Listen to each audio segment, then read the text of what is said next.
கோமாளி என்ற பட்டத்தை பெற்றவன் இவன் தானே. மயானத்துக்கு சென்று மண்டை ஓடுகளை மாலையாக மாற்றி சாம்பலையும் ஏமுழுவதும் பூசி முடிசார்ந்த மன்னனும் இறுதியில் பிடிசாமல் என்று காட்டியவன் சிவன். பத்மாசுரனுக்கு பயந்து கொண்டு தாமரை தண்டுக்களை ஒளிந்திருக்கும் பொழுது என்னுடைய கடவுளாகப்பட்ட பெருமாள் கோமாளி வடிவமெடுக்கும் கடவுள் உயிரை காப்பாற்றியவனை வந்தாயா. மாடு மாட்டையே வாங்கின வச்சிருக்கா ஓம் கடவுள் சிவன். அம்மா உங்க சாமி மேய்ச்சது என்ன பசு எங்க உட்கார்ந்து காலமா இருக்கட்டும். உங்க சாமி மாடு சென பிடிக்கணும்னா என் சாமி மாடு கத்துக்கால் போட்டு ஏறணும். அப்படி போல எங்க சுத்தி ரெங்கனத்தாண்ட சேவிக்கணும். என்னை பொறுத்தவரையில் அறியாமத்தை உரைக்க கூடாது. அறி அறி என்ற பேரை என் காதில் கேட்கக்கூடாது. நாரா நாரா சிவசிவா சிவசிவா சிவசிவா என்றுதான் சொல்லுவேன். உங்க பேர் என்ன? என் பேரு அரியரேன். உன் பேர்ல இருக்கிற அரியனே அப்புறம் நீ சொல்லக்கூடாது சொல்லுவ. உங்க பேர் என்ன? ஆர்வம். ஆர்வம் யாருமே எங்க அப்பன் ஜீவமயம் தானே. நாம் இதுவும் சண்டையிடக்கூடாது. ஏன்? சித்தர்களும் ஞானிகளும் சண்டையிட்டால் உலகம் தாழ்ந்தா. சித்திரன் நமசிவாயம் தேட வேண்டாம். தாழ்ந்தா நீங்களா சித்திரன்? சித்திரன சாதாரண விஷயமாடா. அனிமா மகிமா கரிமா லகிமா பிராப்தி பிரகாமியம் ஈசித்துவம் வசத்துவம் என்று சொல்லக்கூடிய 8 வகை சித்துக்களை கற்று அவன் கூடு விட்டு கூடு வாங்கக்கூடிய சித்து தெரிந்திருக்க வேண்டும். அவன் தான் சித்திரு. நீங்கள் சொல்லும் சித்திரங்கள் எல்லாம் அஷ்டமா சித்துக்களை கற்று கூடு விட்டு கூடுதான் வாய்வார்கள். ஆமா நான் வீடு விட்டு வீடே வாழ்ந்தவன். அட விளங்காதவளே, இது இந்த உடம்பே ஒரு வாடகை விடுதானையா. அதை பார்த்து கீழே போட்டுவானா போய்த்தானா இல்ல சமாளிக்கிறேன். நம்ம சரிடா சித்திரன்ற சித்திரல 18 சித்திரம் இருக்காங்க. அதுல நீ எந்த சித்திரம் சொல்லுவோம்? 19வது சித்திரம். 19வது சித்திரா? என்னங்கடா 19வது சித்திரா? சேர்த்துக்காங்க. போன ஆடி அமாவாசைக்கு போன எங்க சதுரடி மலைக்கு அங்க கூட்டம் போட்டு நம்மளை செலக்ஷன் பண்ணிட்டாங்க. ஆமா உங்க பேரு? பாம்பாட்டி சித்தருடைய தங்கு நான் பூம்பாட்டி புஸ்தன். எம்புட்டு பொய்ய சொல்றாங்க. நமசிவாய். நாரத மகாமுனிவன் நான். கால பைரவான் ருத்ர பைரவா அகோர பைரவா உன்மத்த பைரவா சொர்ண பைரவா ஓம் ரீம் கிரீம் ice cream Yamaha Suzuki Honda Splendor TV சுத்தி எச்பிசா சுடுகாட்டு முண்டை ரத்த காட்டு பீச்சி அம்மில கிக்கினந்து பீரா சப்பு சங்கரக்கி ஓடிவாடா பாயத்திரங்க செரும்பி இருக்கு. வாயில சப்பு சப்பு நாய என்னடா இது கைய காட்டு? என்ன வெசம் மசூர் பட்டை எதுக்குள்ள வந்திருக்கேன்? என் உடல் முழுவதும் திருநி. என்ன அப்படி? நான் குளித்த 500 ஆண்டுகளா? ஆனா வீச்சம் முடித்தவளை ஒரு பக்கெடுத்தா சந்திரவாசம், ஒரு பக்கெடுத்தா செவ்வாய். எம்புட்டு மசூர் அடியில் எடுத்தா புருగు வாசம். ஏடா வேண்டிய லூசா அதானே பார்த்தேன். உடம்பே நறுமணம். ஆமா ஆமா மனத்து கிடக்கு. நாரத மகாமுனிவன் தொழில் கழகம் பெரிய கதை சொல்லியா? நீங்க பெரிய கவர்னர். ஊருக்குள்ள சண்டை நீ நினைக்கிற மாதிரி எந்த இடத்துல தர்மம் அடைந்து அதர்மம் சாதிக்கின்றதோ அந்த இடத்துல சென்று அதர்மத்தை அழித்து தர்மத்தில் நிலைநாட்டக்கூடிய தர்ம சொருவிடா. தர்மத்துக்கு அம்மா சொருவினா சொருவலா? தர்மத்துக்கு சொருவலா? உங்க அப்பாரு பிரம்மா. அவருக்கு வேற உலகத்தில் உயிர்களை பூராமே படைக்கிறவர் எங்க அப்பா தான்.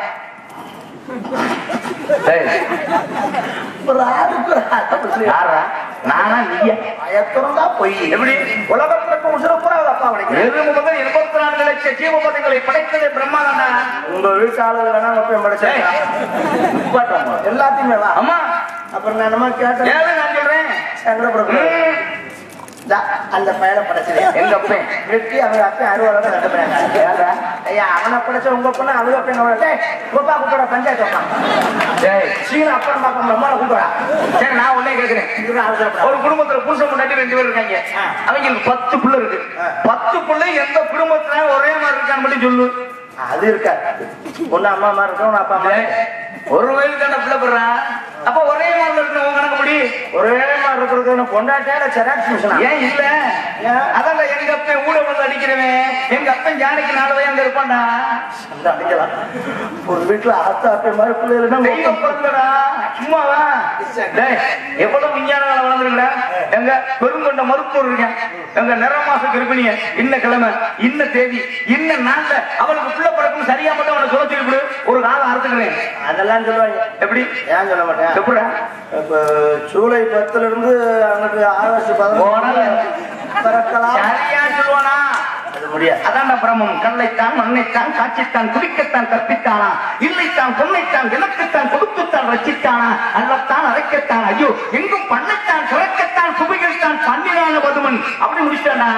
ஏன்னா மழை பேரும் மகப்பேரும் மகாதேவனுக்கே தெரியாது. சொல்ல சொல்லு ஒத்துக்கிட்டேன். இந்த மாதிரி தெளிவா சொன்னா நீ கேளு, நான் சொல்றேன் விளக்கம். என்ன இருந்தாலும் நல்ல விளக்கம் சொல்லிருக்கீங்க. அப்ப எல்லா உயிரையும் படிச்சிருக்கோம். எங்க பாரு ஏத்துக்கிட்டேன். ஒரு சிறு சண்டை. என்ன? ஒரு நாய் 10 குட்டி போடும். சரி, தெரிஞ்சுக்கலாம். கோபப்படக்கூடாது. 2 குட்டி வெள்ளையா இருக்கு, 2 குட்டி கருப்பா இருக்கு, 2 குட்டி செவலையா இருக்கு. இதுல ஒப்பாவுக்கு பிறந்த குட்டி எதுவும் நான் எப்படி தெரிஞ்சுக்கிறேன்? நான் கேட்கிறேன். பண்ணிய பாத்திருக்கேன். பண்ணிய கூட விட மாட்டாரா? பண்ணி 10 குட்டி போடும்டா. ஆனா அந்த குட்டியோட தன்மை என்ன தெரியுமா? பிறக்கும் போது எந்த காம்புல கப்பி பால் குடிக்குதோ அந்த காம்பை தவிர வேற எந்த காம்புலையும் அது வாய் வச்சு குடிக்காதா பண்ணி குட்டி. ரோசம் அதிகம்டா. ஒருவேளை இந்த காம்பு புண்ணாயிடுச்சுன்னா செத்து போம்டா பாலே குடிக்காம. பண்ணி குட்டியோடைய தன்மை அதுடா. குரங்க பாத்திருக்கேன். குட்டியை தூக்கி வச்சு விளையாடும்டா. குட்டி செத்தா குரங்குக்கே தெரியாதுடா. செத்த குட்டியை தூக்கி வச்சு தெரியும்டா. எப்ப வீசுதா அப்பதான் அது கீழே தூக்கி போடுறேன். இது குரங்கோட தன்மைடா. முதலைய பாத்திருக்கேன். தண்ணிக்குள்ள இருக்கும்போது ஆணையை சாட்சி போடுவேன். ஆனா அது சாப்பிடும் போது அழுகும்டா. உரப்பா கரப்பா முட்டா போல நாக்குலடா. குதிரைய பாத்திருக்கேன். வேர்க்க வேர்க்க வேகம் கொடுக்கும். ஆனா அது நின்றுகிட்டே தூங்கும்டா. இது குதிரையோட தன்மைடா. பசுவை பாத்திருக்கேன். செலவு பிடிச்சிருச்சுன்னா காலை கிட்ட போகாதுடா. இது பசுவோட தன்மைடா. இதை போய் பகுத்தறி படைக்கப்பட்ட மனிதனும் அதுவும் ஒண்ணு. அப்படின்னா என்ன நீ முட்டாளா? என்ன கோபப்படம்? என் அறிவுக்கு என்ன திறந்துச்சு இல்லையா? என்ன ஆச்சரியம். ஒரு சாதாரண 5 அறிவு படிச்சோம் பீதிங்கிற பண்ணி பிறந்த உடனே எந்த காம்புல வாய் வைக்குதோ அதை தவிர வேற காம்புக்கு போவதில்லை. ஆனா இந்த 6 அறிவு படிச்ச மனுஷன் கண்ட காம்புல வாய் வச்சுட்டு இருக்காங்க. இதை உன்னை கேட்டாங்களா? சாமி, என்னையா பசுமாடு சென பிடிச்சிருச்சுன்னு தெரிஞ்சா அது கண்டு போன வரைக்கும் கால கிட்ட போகுது. இந்த மனுஷன் 6 வருஷம் 9 மாசம் வரைக்கும் கேட்டா அப்பத்தான் சொகப்ப ரசம் ஆகுமா? என்ன குடும்பத்தால் ஆசைடா. ஆசையே அதை போனே நாமெல்லாம் அதன் மேலே போட்டு போனே ஆதிடுவோமே.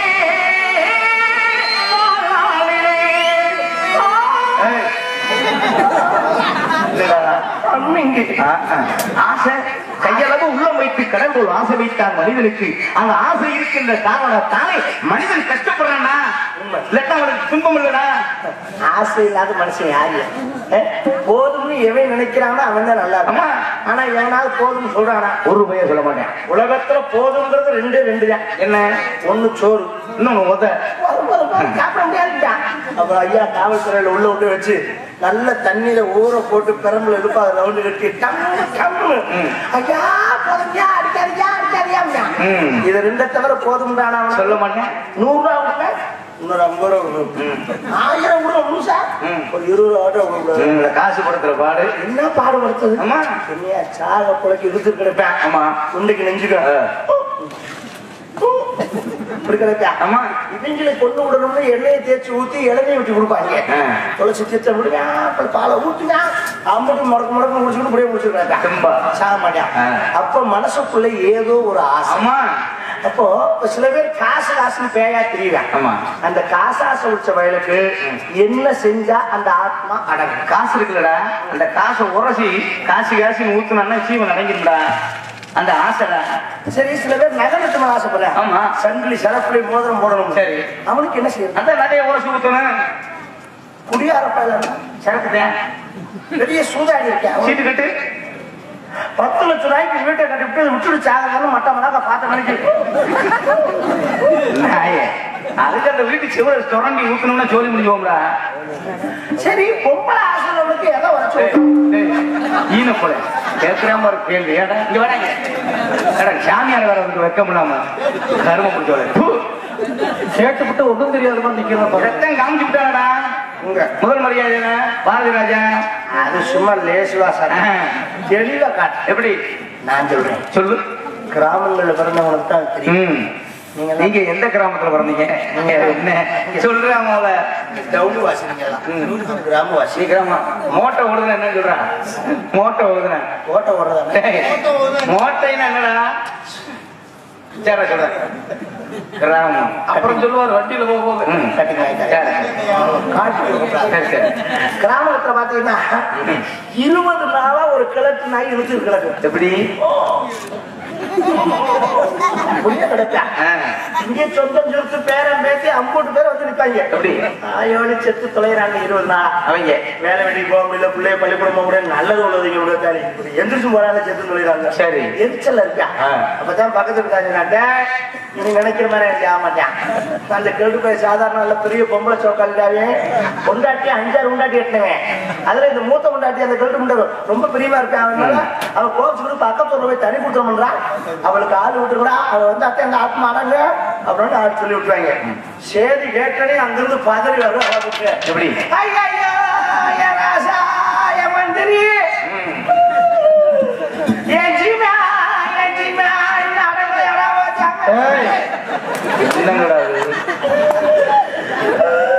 சத்தம் கேட்டனே கெட்டு பேருக்கு ஓவரால்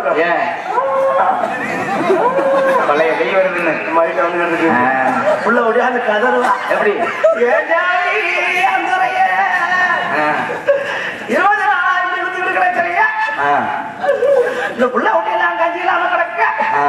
அதே கூட பெசல் தோசையும் பூசிட்டு வாங்கி கொடுத்துருப்பியா கொல்ல பக்கம் இந்த முண்டை அடிச்சு விடுவா.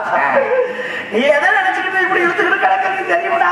நாயே உனக்கு இன்னும் திருப்பி வாங்கலையாடா ஏச்சிக்காமல அப்படின்னு கேட்டு போய் வேணாம்டா நாயே பார்த்தா என்ன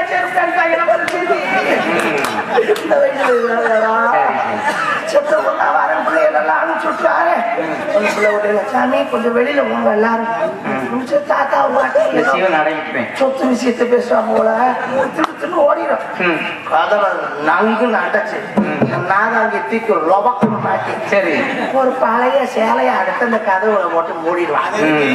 ஓட்டில நிழல் ஆடுற தெரிஞ்சாலும் கழி சாணியை தொட்டு கட்டாங்களே. ஆமா சிரிக்கிக்கு மேல இந்த வயசுல சேலையை பாருங்க அப்படியே தலை கட்டி வந்து கதறுவா. எப்படி சிங்கமே சிங்கத்தை சாச்சிட்டாங்களே என் சாமி நீ எப்படி எல்லாம் செஞ்ச என்னடா நல்லது கெட்டது டிசைன் டிசைனா செய்யடா. இப்ப முடியாம கிடக்குறியா?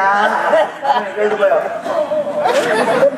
அதுக்கு நான் என்னடா செய்ய சாலையாட்டேன். ஆனா ஈனப்பொலை நீ செய்யுங்கிறானே நானே குறுக்கு செத்து போய் கிடக்கிறேன். ஒப்பனை வைக்கிறவங்களே போறது போற பார்த்துட்டாவது போயிட்டு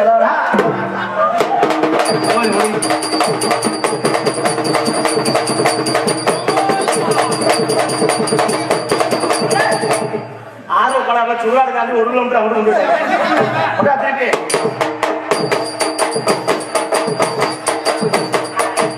திருப்பி திருப்பி வீட்டுக்கே சரி பின்னாடி கொல்ல பக்கம் எரிங்க. தப்பு அடிக்கிறாங்க மத்தியாடா, அதுல பெரிய தத்துவமே அடங்கிருக்குடா. வாஸ்தவம் ஏன் அதுக்கு தப்புன்னு பேர் வச்சா தெரியுமா? அந்த தப்புன்னு சொல்றதே பெரிய தப்புடா. அதுல அர்த்தங்கள் பல இருக்குடா. அப்ப அது தப்பு இல்ல, அதுதான் சரி. ஆனா சரியை போய் தப்புன்னு சொல்றேன். ஆமா அதுக்குள்ள எவ்வளவு தத்துவம் இருக்கு. எல்லா விசேஷத்துக்கும் தவறு நானும் சொல்ல வைப்பேன். ஆமா பேண்டு வாட்டி வைப்பேன். சாவுக்கு மட்டும் தப்பு தான் அடிப்பேன். ஆமா அதுக்குள்ள விஷயம். ஆமா கண்டிப்பா போன நடுவுல கிடக்கும் ரவுண்டு கட்டி இருப்பாங்க. எப்படி முதல்ல ஒருத்தர் நல்லா தப்ப காய்ச்சி குடிச்சு கணக்கண ரெடி பண்ணிட்டு சாமியை கொடுத்து ஆரம்பிப்பேன். ஜன ஜனக்னா ஜன ஜனக்னா அவன் இந்த அடிக்கு என்ன அர்த்தம்? என்ன ஜன ஜனக்னா அப்படின்னா நேற்று இருந்தேன் செத்து போனேன், நேற்று இருந்தேன் செத்து போனேன் சொல்லி அந்த நாய் நேற்று இருந்து சாட்ட முடிச்சு போச்சேன். உடனே அவர் எதுக்கு நிக்கிறாரு? அவர் கேள்வி கேட்பார். என்ன அவரும் தப்புதான் கேட்பார். என்ன கேட்பார்?